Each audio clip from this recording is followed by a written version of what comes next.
ஹர ஹர சங்கர ஜய ஜய சங்கர ஹர ஹர சங்கர ஜய ஜய. சமூக சேவையும் தெய்வப்பணியும் கைகோர்த்து நடப்பதுடன் தெய்வத்தின் அனுமதியுடன் தேசப்பணி செய்ய வேண்டும்.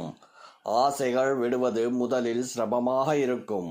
அம்பாளை வேண்டி அவளுடைய அருள் பலத்தால் தெளிந்து வெற்றி பெற்ற பிறகு தான் எளிய வாழ்க்கையில் எத்தனை நிம்மதி இருக்கிறது என்பது தெரியும். நம்முடைய சாஸ்திரங்களும் புராணங்களும் தாய்மொழியிலும் சமஸ்கிருதத்திலும் இருப்பதால் குறையில்லை. அவற்றில் ஒரு ருசியை ஏற்படுத்தி கொண்டால் நாளெல்லாம் படித்தாலும் போதாமல் ஆயுள் உள்ளவரை படித்து கொண்டு சந்தோஷமாக இருக்கலாம். கட்டி போட்டு விட்டால் என்று குற்றம் சொல்கிறோம். குழந்தை மண்ணை தின்கின்ற போது நாம் பழைய தவறுகளை செய்யாமல் இருக்க கஷ்டம் என்ற கட்டை ஜெகன்மாதா போட்டிருக்கின்றாள்.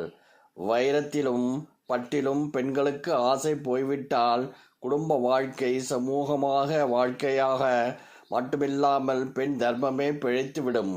ஹர ஹர சங்கர ஜய ஜய சங்கர ஹர ஹர சங்கர ஜய ஜய